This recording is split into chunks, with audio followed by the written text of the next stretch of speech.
부탁드리도록 하겠습니다. 자, 지금요 민주당이 이게 지금 특검법이 제대로 통과될 것 같지가 않으니까 거부권이 될 것 같으니까 이제 무슨 또 꼼수를 부리냐면 상설특검 이거를 또 이제 손보려고 그래요. 이게 뭐냐면 상설특검법이라고 있습니다. 상설특검법은 법무부 장관이나 국회가 발의를 할 경우에 상설특검 추천위원회에서 이제 7명의 추천위원들이 있습니다. 여기서 이제 추천을 해서 특검을 하는 거예요. 그러니까 기존에 법이 있는 겁니다.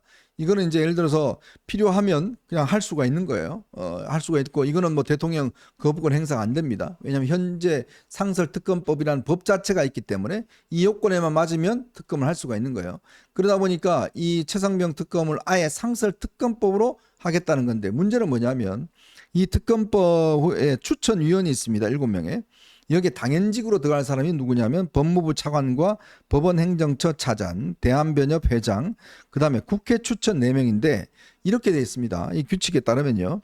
제1교섭단체가 2명. 그러니까 제1교섭단체라고 하면 지금 민주당이겠죠. 민주당이 2명. 그 외 교섭단체. 그 외 교섭단체는 국민의힘밖에 없습니다. 국민의힘이 2명. 그러니까 2명이 가는 거예요. 네. 그렇게 되면 전체 구성이 어떻게 되죠? 그러니까 만약에 국민의힘이 2명이면 법무부 차관, 법원 행정차장 뭐 이쪽은 뭐 할 거니까 4대3 구조가 됩니다. 아무리 그걸 해도. 그래서 사실은 이제 이게 여당 우위의 구조가 되는 거죠. 그거를 막으려고 네. 뭘 시도하냐면 이 규칙, 즉 이 특검을 추천하는 규칙을 만약에 대통령 관련된 사건의 경우에 야당이 4명 다 추천하도록 규칙을 아예 바꿔버린답니다. 이걸로 해서 지금 특검을 하겠다는 거예요. 그런데 상위법에 버젓이 규정되어 있는 거를 하위법이 바꾼다고요? 규칙을 바꿔서? 그거는 안 되죠. 야, 이게 말이 되는 소리입니까 지금? 예. 그러니까 상위법에 규정되어 있는 거를요. 그러니까 상위법에 그러니까 헌법이 제일 위에 있고 그 밑에 법률이 있고 그 밑에 무슨 시행령이 있고 그러니까 국회 규칙 이런 것도 이제 이제 시행령 그 레벨의 문제인데 항상 그래서 우리가 위헌 법률인지 아닌지 네. 이걸 따질 때는요. 어떤 법을 만들었을 때 그게 헌법에 어긋나는지 안 나는지 그다음에 네. 이게 시행령 그다음에 이 지방자치에서는 그 조례를 만들잖아요. 네. 서울시 조례 또 구조례도 있습니다. 시 조례가 있고 구조례가 있고요.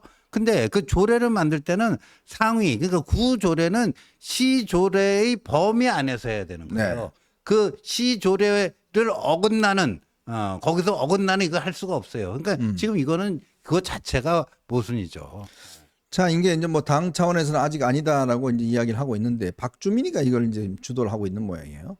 아, 진짜 이게 뭐 온갖 정말 이게 뭐 자기들의 목적을 위해서 이제 규칙까지도 마음대로 바꿔서 뭐 이렇게 지금 추진하려고 하고 있는 게 아닌가 참 그런 생각이 드는데 참 이재명 전 대표가 겉으로는 무슨 먹사이즘 하면서 민생을 엄청나게 챙기는 것처럼 그렇게 생쇼를 하고 뒤로는 맨날 일어나면 이게 지금 특검을 외치고 있는다 보니까 이건 완전히 짜고 치는 역할 아니겠어요? 그렇죠. 네? 그렇게. 누구 하나는 때리고 누구 하나는 저 뭡니까 이게 저 약 발라주고 뭐 이런 지금 역할 네. 분담하고 있는 거 아니겠어요? 그것도 그렇고요. 그다음에 원래 이제 상설특검법이라는 게 있었는데 민주당 굳이 상설특검법을 하지 않고 별도의 특검법을 만들어서 하려고 했던 이유가 있잖아요. 네네. 근데 그게 이제 거부권에 막히니까 다시 돌아와서 자기들이 사실상 거들떠 보지도 않았던 상설특검법을 가지고 어떻게 해보려고 이렇게 하는 것인데 근데 저는 이렇게 봅니다. 결국 이런 식의 무리수를 한두 번도 아니고 거의 매일같이 뭐 움직이면 이런 무리수를 두는 거기 때문에 거기에 대해서는 그 좀 부메랑이 저는 분명히 있을 거라고 봅니다.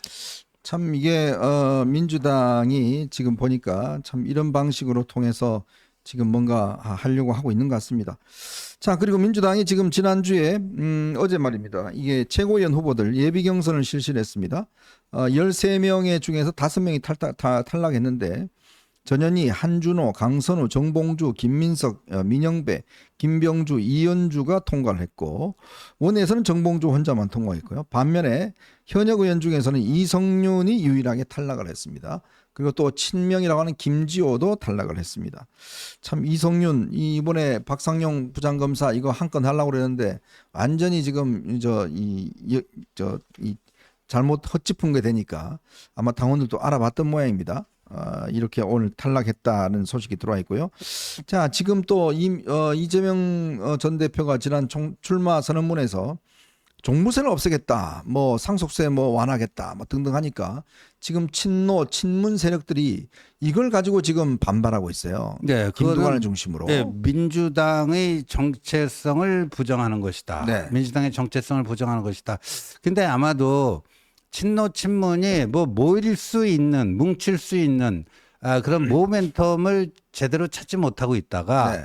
이걸 가지고 한번 그걸로 계기로 삼아보고자 하는 게 아닌가 싶은데, 사실 종부세는 문재인 정권의 부동산 정책하면 제일 먼저 떠오르는 게 종부세 아닙니까? 그렇죠. 그 노무현 때 사실은 시작됐고. 노무현 때 시작을 했고, 노무현 그 문재인을 관통하는 이 대표적으로 실패한 부동산 정책의 이제 대명사가 된 게 이제 종부세인데, 사실상 이재명이 그걸 없애겠다고 하는 것은 이제 노무현 문재인 지우기에 들어가는 거 아니냐. 네. 그러니까 단순히 종부세의 문제가 아니고 그런 거 아니냐 해가지고 이걸 계기로 이제 친노 친문이 한번 뭐 뭉쳐보자. 그다음에 이 김두관도 말이죠.